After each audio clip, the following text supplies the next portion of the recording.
كشاهد على عصر وعلى قيام دولة إسرائيل في عام 48 ومرور 50 عاما على قيام هذه الدولة، ما هي رؤيتك لمستقبلها؟ أنا أقول أن إسرائيل قامت على الظلم والاغتصاب، فكل كيان يقوم على الظلم والاغتصاب مصيره الدمار، حتى لو يملك القوة التي تؤهله للبقاء. القوة لا تدوم. قلت أن القوة في العالم لا تدوم لأحد.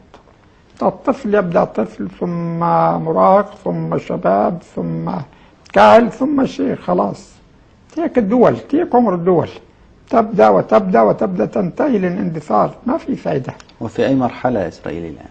أنا أقول إن إسرائيل بائدة إن شاء الله في القرن القادم، في الربع الأول منه، وبالتحديد أنا بقول 2027 بتكون إسرائيل مش موجودة.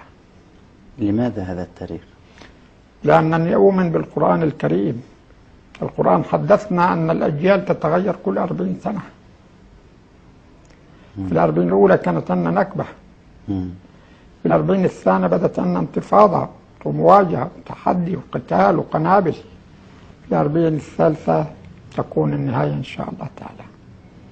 يعني هذا تقييم من هذا استشفاف قرآني. استشفاف قرآني. لأن ربنا لما فرض على بني إسرائيل في سيناء 40 عام، ليش؟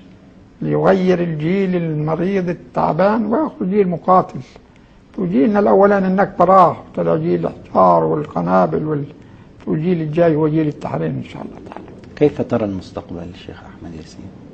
أنا أقول طريقنا صعب ويحتاج تضحيات وصبر، لكنه المستقبل إلنا إن شاء الله، هو قادم لا محالة. وعد الله لا يخلف، إن الله لا يخلف وعده أبدا.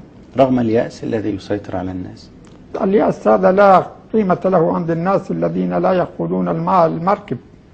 إذا كان الذي قادة المراكب لا ييأسون ومصرون على خطواتهم، فالشارع دائما وين ما وديته بروح بمشي بيجري وراك. يعني أنا بستشف من القرآن الكريم زي ما قال في المدينة: ما ظننتم أن يخرجوا. يعني المسلمين ما كانوش يظنوا يقدروا يستولوا عليهم، وظنوا أنهم مانعتهم خصومهم من الله. يعني هذول معتدين بقوتهم، والمسلمين بيقولوا يعني ممكن نقدر، وهو الواقع الآن. يعني صحيح أن الأمة بتاعتنا قادرة تحرر فلسطين، احنا بنشك في حالنا وإمكاناتنا وقدراتنا ومستقبلنا، وهم بيقولوا احنا بنملك أكبر ترسانة دولية، مين بيقدر علينا؟ فهم بيعتزوا بقوتهم، واحنا خايفين من ضعفنا، لكن إرادة الله غالبة.